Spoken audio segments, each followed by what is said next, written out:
Hi, everybody. Thank you so much for being here.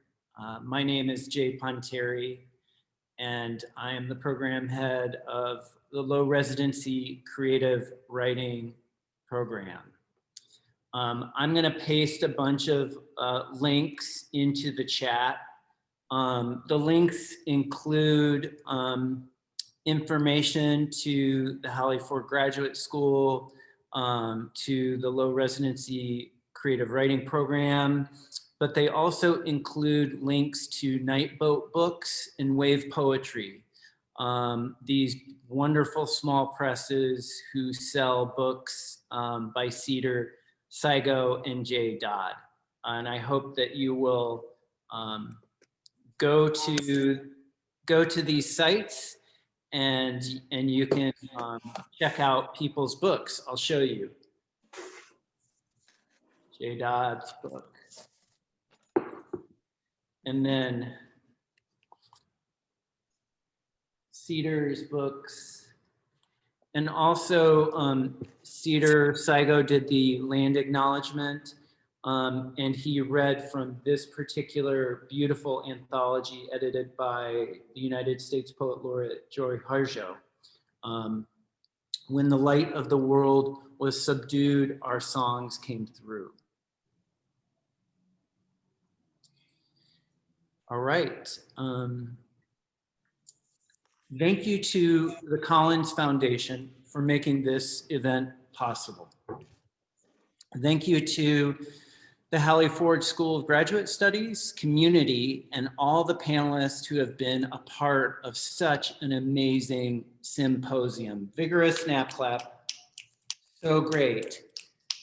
Special thanks to Megan Gilligan and Shauna Lipton, whose vision and administration have made this symposium just come alive. On January 2nd, the Low Residency Creative Writing Program will be in residency, and our opening night will be a reading by Asia Wadood and Allison C. Rollins. January 2nd at 6 p.m. And on the 3rd, the next day, we will have Brandon Shimoda and Asia they will be giving a craft talk. Other faculty and guest artists include Allison Cobb, Jayy Dodd will be back with us, Dal Strom, Pupe Misagi, Alejandro de Acosta, Sarah Jaffe, among others. It is my distinct honor to introduce Low Residency Creative Writing student Manya Oreskin Campos, who will be hosting the remainder of the event. Manya Yana Oreskin Campos is the daughter of Maria Esther Campos Gaitan. She is a proud Chicana of the Purepecha descent, a poet, and a queer mama. She's a recent BFA graduate and is the author of 2 handmade chapbooks, Blue Corn, Mixed Masa, and The Occasional Magic Trick, and A Look of Defiance Radiant. Manya grew up between the redwoods of California, the jasmine-infested streets of South India, and the sugarcane fields of Western Mexico. She now lives in Ashland, Oregon, and is the co-creator of ALAS, ALAS, a multicultural artist hub that centers the voices of Brown, Indigenous, Latino artists. Let's give a hearty snap clap to Manya.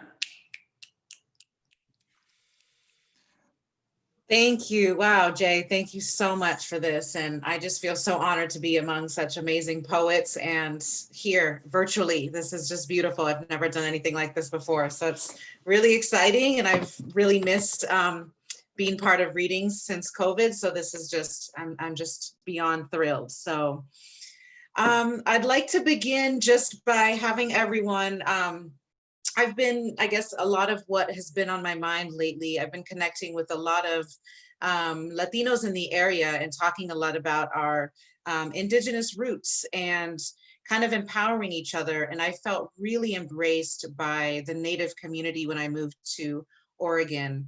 I felt immediately welcomed. And that that connection and that sisterhood that I created with a lot of the Native women in this area has really propelled me into, you know, part of me creating this artist hub was for a lot of the Latino identified community, the Latinx identified community, to really be proud and to start looking at our indigenous roots and connecting on a deeper level, because I think that there is so much anti-indigenous sentiment within so many of our communities of color.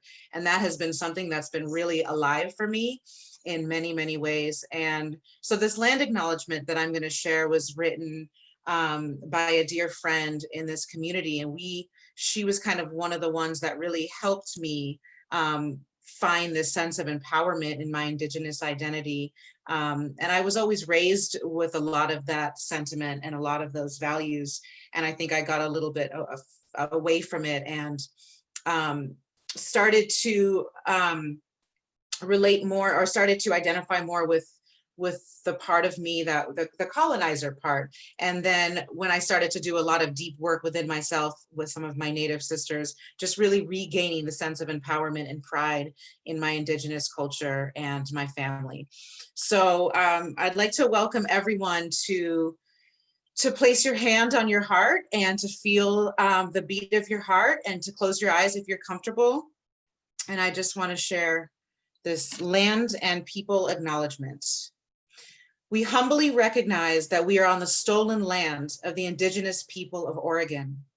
These original people were forcibly removed from their ancestral lands through genocidal policies, including forced removal, broken treaties, and cultural erasure. We would like to acknowledge the 9 federally recognized tribes of Oregon: the Klamath tribes, the Confederate tribes of Warm Springs, the Cow Creek Band of Umpqua, the Burns Paiutes, the Confederate tribes of Coos, the Confederate tribes of Grand Ronde, the Coquille tribes, and the Confederate tribes of Umatia. Of equal importance is the acknowledgement of the indigenous people of Oregon, who are not federally recognized or were forced marched onto reservations far from their homelands. We must never forget the history of the land in which we live on as guests, and honor the contributions of the original inhabitants. It is imperative to understand the importance of a land acknowledgement, for there is so much great healing to be done by acknowledging the trauma in our past and present. But let us not forget that a land acknowledgement is not enough, and only a first step for a more equitable and just future for the indigenous people of the Americas. There are many members of the local tribes living today. There is a lot to learn from their indigenous wisdom about how to live in good relations with the land and each other. Thank you. And now I would love to share a poem that I shared. I was asked to read at Indigenous Peoples Day here for the Oregon Shakespeare Festival, their outdoor theater, which was just so exciting. And this is the poem that I shared, and I would love to share with all of you today. It's called Legalize Our Mothers. I stroll through the dusty antique store, fingering the Indian silks, the Chinese brocade, eyeing the native dolls that stand in the back as if they're all that's left. Beadwork against crushed abalone, woven baskets and bulging eyes. The white woman's great Indian princess spiritual relic fits in the palm of your hand for a discounted price. A bullet wound to the chest, a gaping silver hole. I trace the fabric where the woman's lips that suck the marrow out of bone may have rested, taking the eagle feathers, the buckskin, the smoke, and the sweat, leaving behind the face, leaving behind her face, snapping her wrists and dumping the blood out back. Let the crows sip on it. No one wants to talk about genocide, the way its memory sticks to DNA. Hang up the crystals, let the warmth of the sun beat back light over the closed eyelids. Pretend you don't see her. Drape turquoise around the milk of your neck, place moccasins on your feet, beat on hand-stretched drums, burn sweetgrass, and pretend you don't see her. But that can't stop nothing. Can't stop the sky from kneeling or the black earth from breaking open and spitting her right back out again. And it most definitely won't stop her from rising up, smoke rings in moonlight. She will teach you things, if to create universes in your kitchen, to legalize the heart, to run and manage the sea, to reshape bone structures, if you learn to listen, if you learn to listen. Bowls rattling with orgasms lodged into tiny mustard seeds and wild leeks, taste like survival on the tip of your tongue. She will raise the wildflowers, delicate wisdom reaching into blood and brown bone. She will feed you because our lives are mouths, and we feed the weight of longing, and sometimes even pretend our flesh don't contain multiple myths, when instead we paint them in wet clay, carved out of raging winter skies, and open our eyes like bones carefully cracking as our breasts move like black earth. I wipe the spider's webs and place the doll back on the shelf. I see a New Yorker circa 1956, 20 cents a copy. I skim the pages, eyes following one blonde to the next. All the beautiful, respectful people in their housecoats and ugly striped ties, their faces gleaming, rich in good health and clean conscience. Oh, here we are, the savages beating on drums and branding each other with tea leaves, muddy ink, while the civilized ones watch in dignified horror, their hankies covering their mouthpieces. Yes, I will show you the golden side to my tongue, bitch, whore, crazy, slave, savage, unimportant, assorted. These words have my veins lying open, but my teeth shining copper and ready. Thank you so much, everyone. Thank you. And now, I'm sorry, it is so dark in here. And now, thank you. I am so excited to introduce one of our two poets reading today. So first we have here the subject known as Jayy Dodd, aka Redacted, aka Lady Tournament, beamed down in Los Angeles 1992, and is now based in Portland, Oregon. Her professional literary career includes positions at The Offing, Winter Tangerine, and more, with features in Poetry Magazine, Oprah Magazine, Miss Magazine, Willamette Weekly, the New York Public Library, and several anthologies. She's the author of Mannish Tongues, Platypus Press 2017, and The Black Condition, featuring Narcissus, Nightbook 2019. Her film and performance work has been installed and screened across the country from classroom to museums. She has been a Lambda Literary Fellow and Precipitous Art Grant recipient through Portland's Institute of Contemporary Art. She's the mother of Tournament House, a boutique ballroom house in Portland, Kiki Scene, where she manages and produces young Black, queer, and trans artists. Find her talking slick or in another dimension. Welcome, Jayy. Thank you so much for being here. Thank you for having me. Hi, everybody. I'm so excited to share this space, and I want to just pump through my work and have everyone sit in it. So I'm not going to talk much in between, but I'll let you breathe as you need. Thank you again for having me. And I shared all of my poems in the Google Doc in the chat if you'd like to follow along. I noticed yesterday that the caption, my enunciation is not great.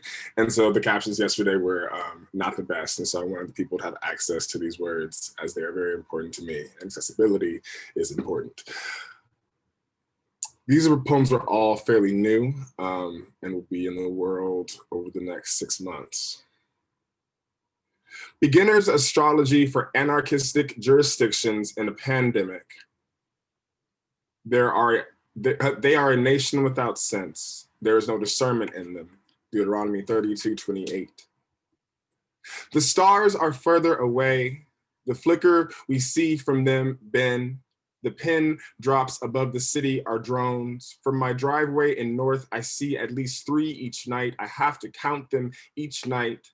Most nights, they are accompanied by surveillance planes. I watch military aircraft change shifts in the sky above my house. I celebrated my first birthday in quarantine, and I don't remember anything that happened.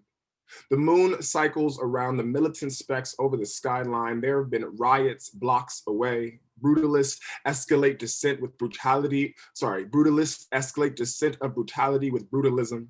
The mayor of Portland bans tear gas after bombing a neighborhood, and wildfire smoke covers the metropolitan. I just stopped checking the air quality index every day. The mayor of Portland bans the use of tear gas, and the sheriffs and the state officers refuse to help local police. The local police wanted to take over the war crimes.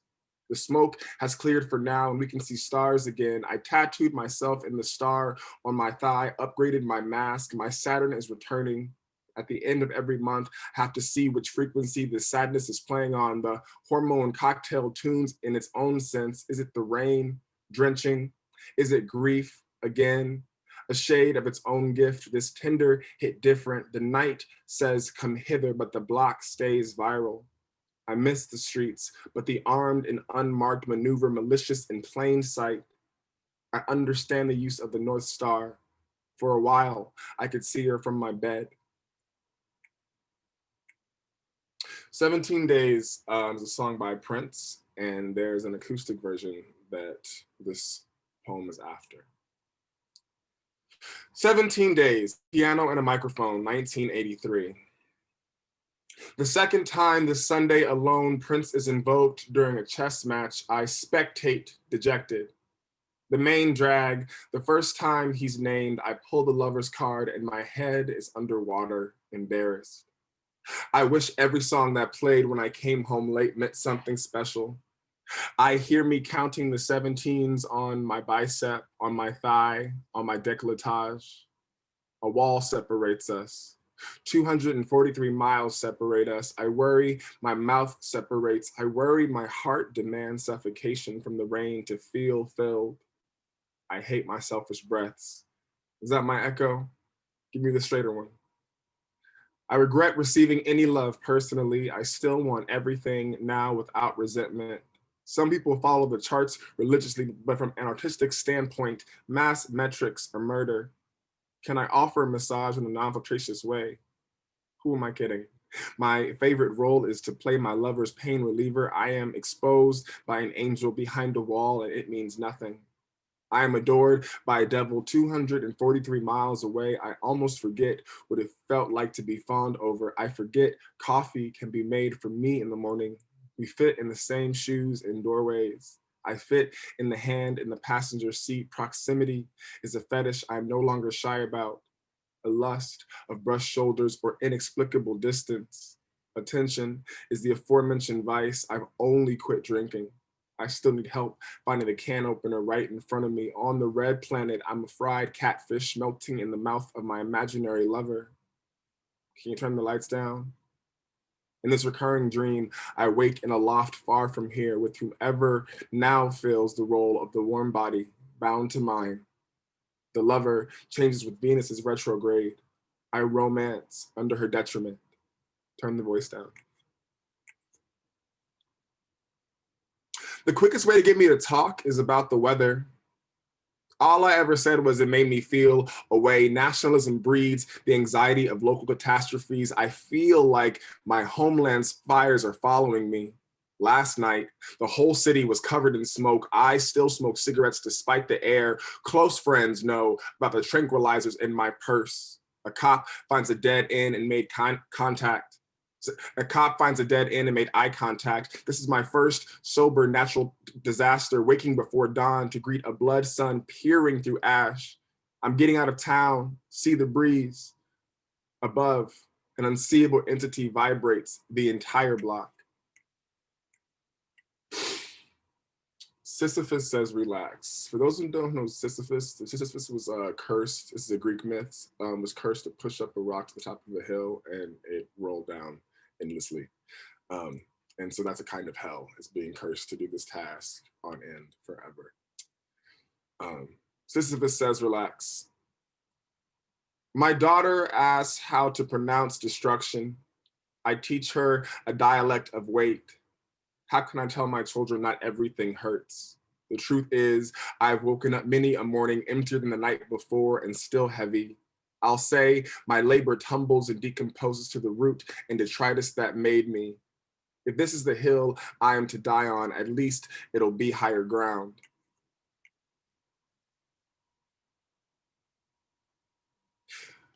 America's love language is evasion. Telling my mommy I'm alive and not mad. Telling my dad it's more complicated but to send money. Telling my sister she's always known I've been this way. Telling my children to carry less but be ready. Telling my pup the leash is long enough. Telling my night owl all the ways I want to sing. Telling my demigod the donuts of my choosing. Telling my dealer they are the true healthcare system. Telling my housemates to get a new bed immediately. Telling my internet wife we're in this dirty dish dystopia together. Telling the Los Angeles Times I'm gonna try to be a hot bitch, all while ignoring the revival of star counting and drone eating. No contact deliveries and rides for my children, overdrafting my account. Sobriety didn't save me money. I gave away a salary in a summer and I'm still hungry now. But every man, woman, and child, and whoever the fuck could in this hasn't and won't. Instead of loving me for saluting him each day, a man gave me a knife. Now, unsheathed, I white-knuckled the hilt, the blade at his throat as he wants it. They all want this. Blood boiling, I'm just hot and heavy for a chest to lay on. I confess how I am touched and regret the jurisdictions of reciprocity. I can't look any sweetness in the eye with this kind of fluster. The tri-weekly car caravan of white folks screaming the names of dead black folks somewhere else. The local police are on record saying they don't understand why folks haven't given up yet. The polls say everyone is tired. I'm in the number. I'm not voting. The last time made me want to die. Nobody died for the right to settle. We kill and incarcerate and divorce more than anyone. Tragedy has never been a dialect in English. Okay, I have 3 more. The next 2 are shorter. 9/29/2020. The last thing I read before going to bed is the pandemic has 1 million confirmed kills. And I know better than to believe that number. And how am I to sleep? I ask again to all the evil tucked tight in 1,000 count thread sheets. And I want to burn down Jeff Bezos' estate for not delivering the toilet paper overnight as I asked. And they say 1 million people died because that's how many they can quantify by the virus. But gun sales have spiked. And everyone is more clinically depressed. And the physiology of it all remains a secondhand horror story. What if there are no death songs in this nation's songbook? Inmates at Rikers Island have been preparing mass graves since March, and the outbreaks in prison are not a profitable news story. We lost a generation to prison. We are losing a generation to screens. Surfaces are overestimated. What's contagious is airborne. All our ballots are diseased and filled with ideations. Aretha Franklin has a cover of the song Eleanor Rigby by the Beatles. Who are the Beatles? I don't know. Have you heard of them? Anyways. My face in a jar by the door. My nephew calls and tells me he wants me and his mother to heal. My Mercury sits in her sun and we sleep in the same time zone. Aretha Franklin is Eleanor Rigby here and the girl is in love with you. So I listen only to the chorus of lonely people. I tell my eldest daughter she's my heir. We've been matrilinear and I tell her all the lines. Everybody gotta listen to her. I finally teach myself smoke rings. I'm tired of being asked to carry white flags, wedding rice. Don't you see they are covered in blood, categorical hazard without warning. How other places know better about our air particulates. I'm not alone in being scared, but it scares me who is and isn't scared now. The words intersection, daily, litter, protest, and enough. Remember when a white man almost ran me over to show me his Black Lives Matter face mask? I got solicited on the street by a city worker with a wife. He waits weeks to text me, and again, I'm expected to carry some tedious load. Never met a man who didn't make me feel like confessing. I don't want my tombstone to say y'all got me fucked up, but it might. My last piece. Thank you all for having me. Before and after the harvest moon, 1. The morning before the harvest moon, I break a dozen eggs over a boy's head and reserve a cabin in the woods by a creek for my family. I tell my daughter she's got more coming.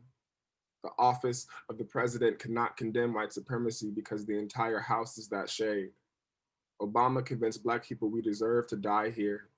We are unable to decipher the difference between saving and surviving. People open up when presented with a narrative. Now you know where your money goes. Now you know where your hands have lingered. The air is toxic and exhaust becomes the only category anybody walks. Yesterday, I was asked to be a mule. Today, a mother. Some matter. This cycle, I'm choosing who receives. I no longer regret claiming time, space. My people pop up on the map and I always know where my children are. Watching over like celestial, like surveillance drone, like becoming what haunts you and still data kills. The young man washes the egg off his face before learning about shame.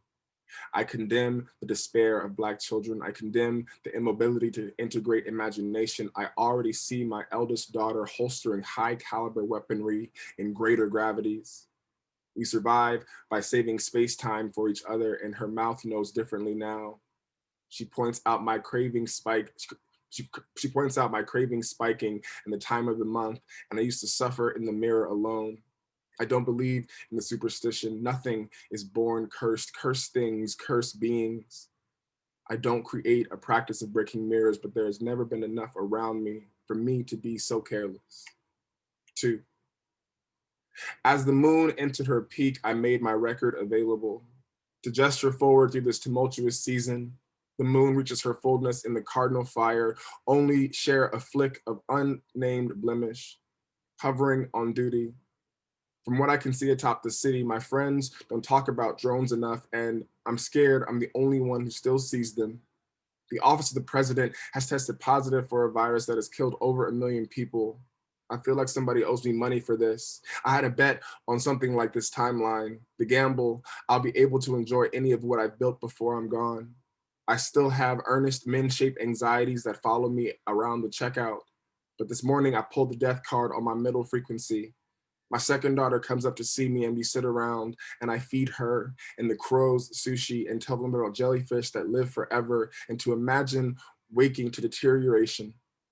We listen to invisible women tell us how to be invisible men and nothing was learned. My daughter has a present tongue. We wane the nights out we would collide in, broken circuit parties surrounded by white faggots and our friends. We wax the categorical gestures we performed in the infancy of my motherhood. We cycle where it has taken us to articulate. Thank you all so much. Appreciate the space. Wow, thank you so much, Jayy. Whew. Mind blown. Wow, thank you. Well, I am so excited to introduce the next poet up. Cedar Sigo was raised on the Suquamish Reservation in the Pacific Northwest and studied at the Jack Kerouac School of Disembodied Poetics at the Naropa Institute. He is the author of 8 books and pamphlets of poetry, including Language Arts, Stranger in Town, Expensive Magic, and 2 editions of selected writings. He has taught workshops at St. Mary's College, Naropa University, and University Press Books. He is currently a mentor at the Low Residency MFA program at the Institute of American Indian Arts. He lives in Lowfall, Washington. Welcome, Cedar. Thank you so much. Thank you so much. Thank you, Manya, and thank you, Jay, and thank you, Jay, for that incredible reading. I am going to read just a little bit from a few older books, and then I'll read what new work there is to share. And I'll read first from this book called Language Arts. And this is a poem called Panels for the Walls. Leave the long fall between us, peak after peak. Here were my paints and there were my powders. And then I was drunk and we lost each other. My shadow tumbled after, soaking cinnamon leaves in the lake of the moon. The roll of the damned drum calls me to duty, the dice in the light of the lamp. I hear a stone gong. I lean full weight on my slender staff. Yellow leaves shaken and petals confused to my garden. A hard road is written to music. How lovely locks in bright mirrors in high chambers. The moon shows further, a gold and silver terrace. The northern grass is blue as jade, a dream venting in the pit of heaven.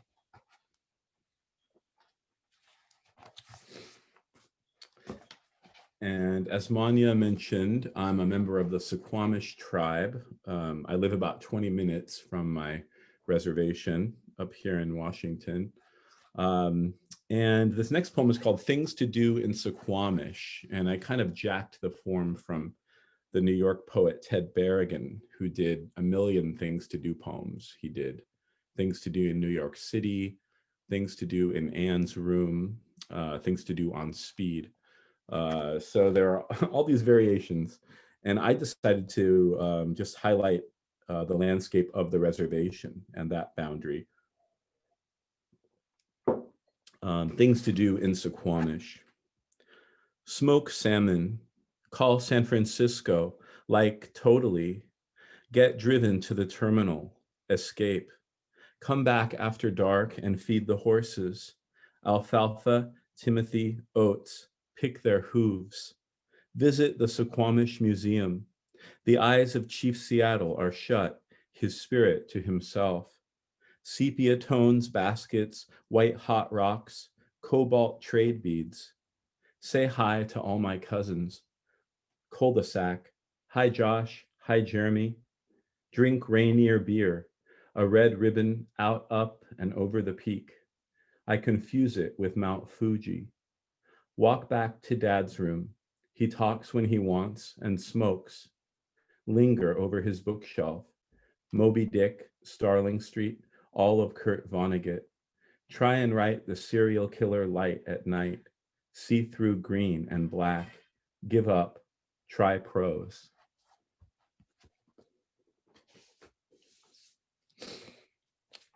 Someone described that poem to me as a native classic recently. I was so proud of that. And let's see. And this one's called The Wigwam. I join each frame by hand and smooth them myself. Some mornings I have to stop short. If I can't run a comb through my hair, I'm no good to anyone except for the poets. Dipping into plans for clear portals, a breath between worlds. I will only know revolution in real life where plans laid are still kept. A big reveal in store as I shift the reading onto legs, drop my collarbone out front. It's a long-range barrel particular to hours of tinkering. My morning shed is kept warm despite when having left. I can draw a cloth over its roof with the inside pulley. The fog turns to white, faking jade determinants. Blown clouds, a fat razor wet on its side, forms a helmet in its filthy stealth manner of light. Contented to carve into whose dressing screen, soon junked, later resurfaced as a delicate carriage house of an uncollected.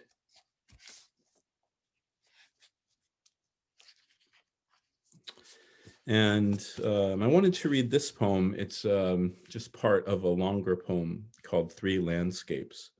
But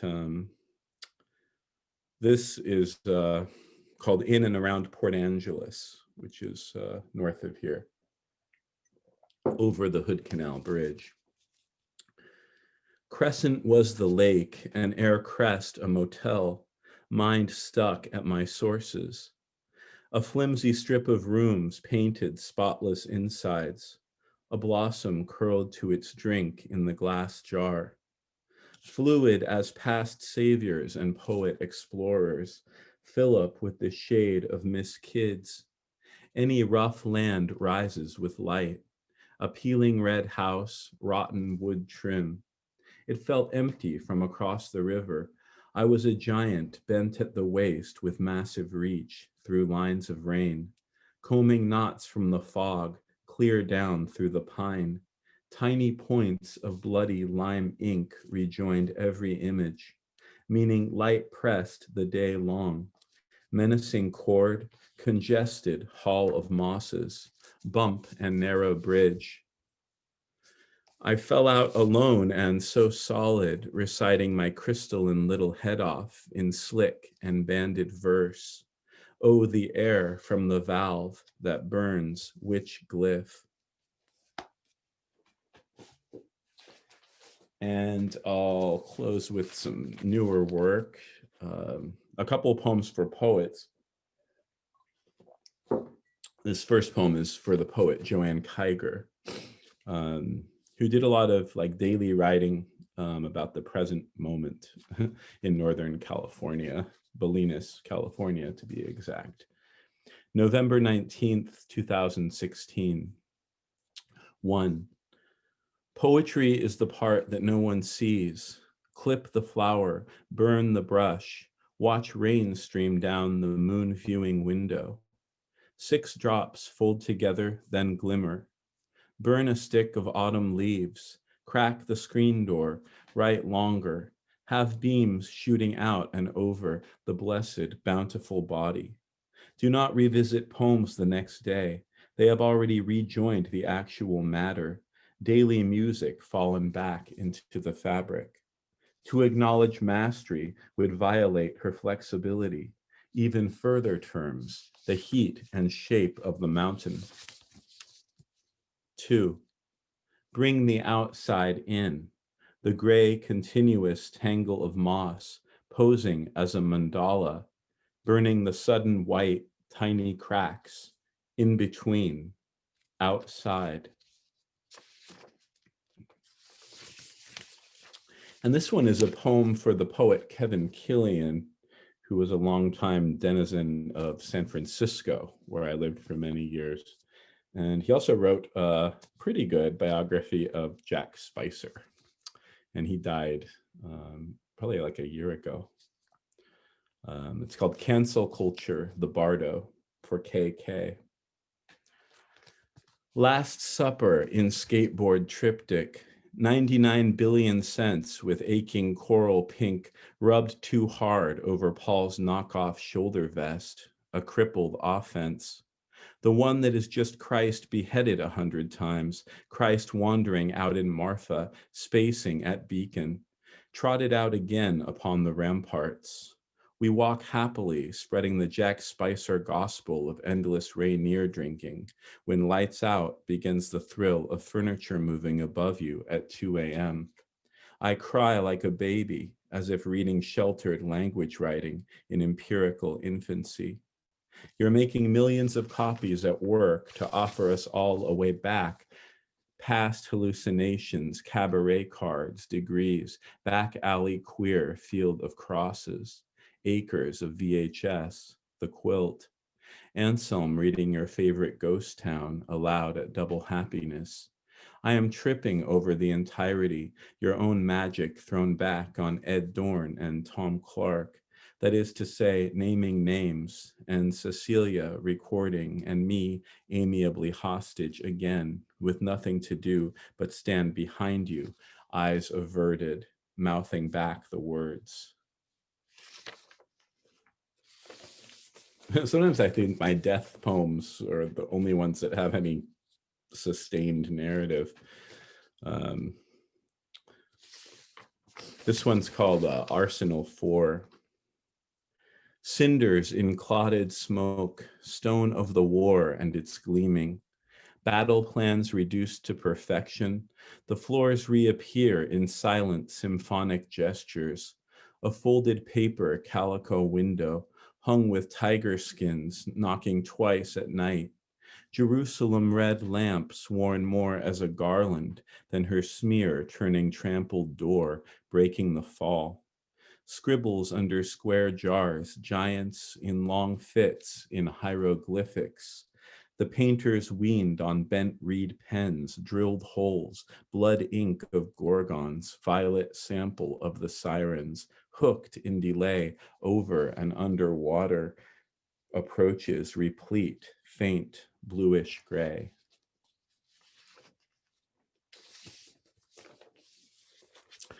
This is called Liquid Crystals. Frank and Jackie live to make commercials for poetry, painting, the imagination. These are my people, breathing life back into paradox.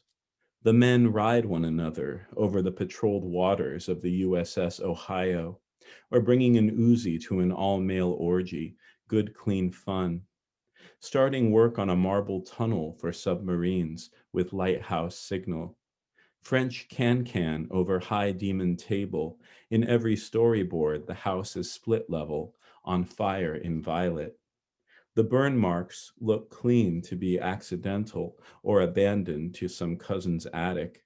They won't take care of each other, so it's lucky I am here and they know this.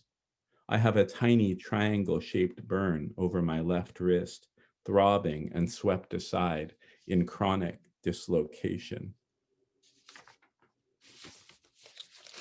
And I'll read two more. This one's called Solarium. This is probably the most recent thing. Uranium tinged, black opal like truth. We demand the end of money as poetry demands unemployment. Always in deference to the received, freakish over imagined conduct, nightmare alleyway.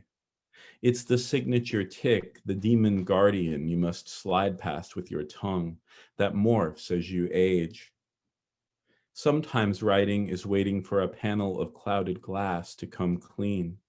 Did I dream Sophie Tauber Arp as a silhouette sweeping a pile of Swiss francs? I remember asking workers to remove the microphone from the round room. Big mistake, which the gallery may have taken as a traditional choice. Colossal visions twitch, imposing variation in rhythm. The forest through the city and back. What if I am already dead, calm and feeling undivided? I will have to begin to make art in the old ways, to even fake at breaking even. Attempt to form daylight or sing to myself and choose to retrace it. Old threads of yellow varnished, blown to the edge of a white ravine. The scene is such, the wall itself is torn. And I'll finish with another poem for a great poet who passed on October 25th, Diane de Prima, who was also a good friend. But this was written while Diane was still living. We did an interview about her relationship with Audre Lorde, and she was actually the first, she published Audre Lorde's first book, which was titled The First Cities in 1968. Struggle itself for Diane de Prima. Just that piece of the poem you could hear, the groundswell, and written in such a way, numbered, left intact on the back of a flatbed truck, amplified, taking up space in offering out strategy with every form of art, stacking the trucks and sending them out. New music, new poetry, survival, courting the elements, divination to be reliably great, what is clearly my job. The impulsive, unending twist in hell, ground swells, sounds of film spinning on an old reel, sweeping up glyph-like tracks on a white page reproduced. Phones held close against the light, deranged pleas, hopeful songs, gospel noble truths. Poems that we hold beyond our bodies, a joy we can keep ringing at eternity's fold, melted in the hot brick, or crucible, as Audre Lorde would have it, that longest arc in the edges before they join. Thank you. Thank you so much, Cedar. Wow, that was just beautiful.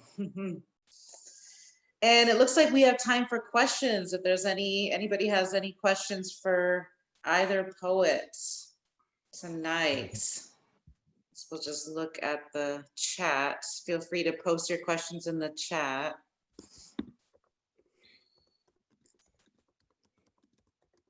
I know, I think it's hard to come up with questions right after a reading like that, right? It's like everyone's just soaking it all in and savoring the experience.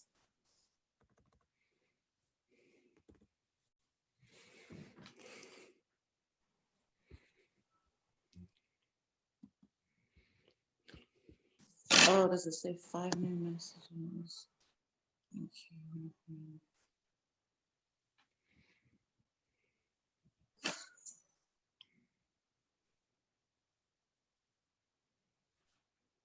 I had a quick question, I guess. I'll go ahead. I was just curious. I know, Jay, you had a poem about kind of COVID and this period. And I was just wondering if either of you have any, I don't know, words of advice for a graduate student trying to figure out, trying to stay inspired and motivated during this period. Do you feel like because of everything that's been going on that you feel more of a kind of inspiration to write poetry, or has it been like, what's been maybe your own personal experience in your creative process during this pandemic? Well, I honestly don't envy being in school right now, for sure. I don't think that there's fundamentally nothing over my head telling me what to do. And so that's a real relief and a real freedom.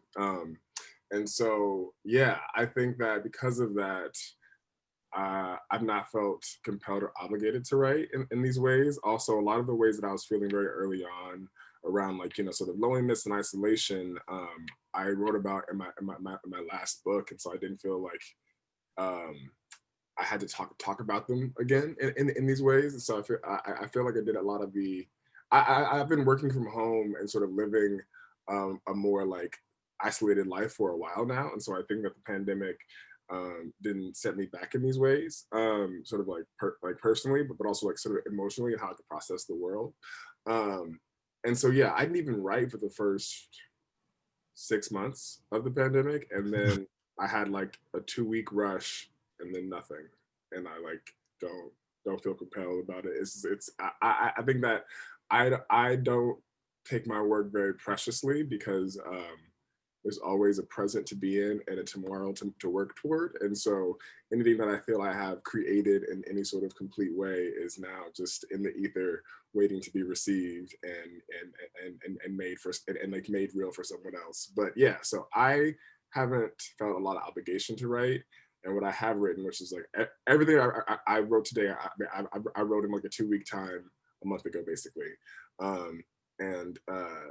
You know, it is sort of this present moment, but yeah, I feel very sort of ambivalent about it in a real way. Thank you. Thank you. Yeah. For me, I've been doing a lot of work. As Jay mentioned, that anthology with Joy Harjo. So we've been doing that for like many years, like maybe 2 years. We've been working on that. I've just been trying to do a lot of work within the Native community utilizing Zoom. We also I finished curating a Two-Spirit reading series through the Bay Area Indian Two-Spirit Society. They gave us a grant, so I put that together.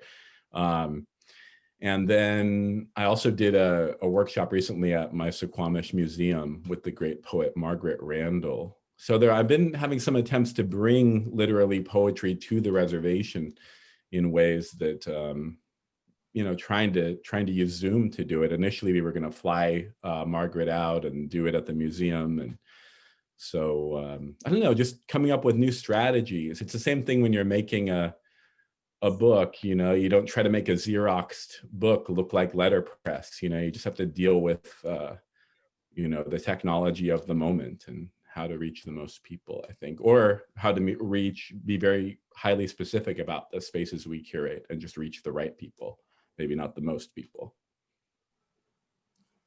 Thank you. I appreciate that. All right. Well, thank you guys so much for being here. I really appreciate it. And I'm so honored to be a part of this and this space. And yeah, blessings to everyone. Thank you. I guess, well, is there anything else, Jay? Anya, there is a question. Kyle has a question in the Q&A. Oh boy. Okay. Sorry. I completely missed that. Kyle, let's see. I'll post the links in for the books. Was that what the question was about? Just about the links? No, I'll go ahead. Death. Yeah. I'll go ahead and read it. Could Cedar speak a little more to their death poems? I forget exactly what they said, but I was intrigued to hear more about inspiration and process.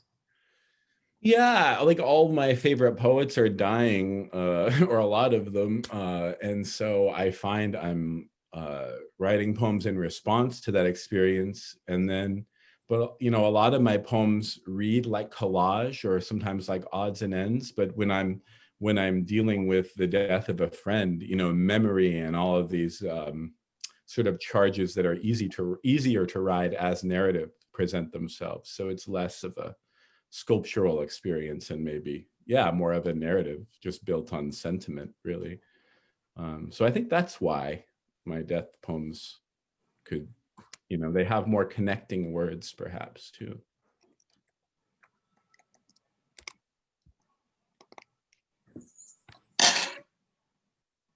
All right, I think that's it.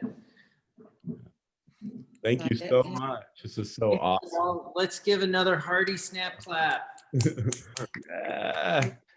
Peter, Jay, Oh, and the graduate symposium. yeah, thank you everyone. It's everybody. Awesome. Thank you. Bye. Thank you.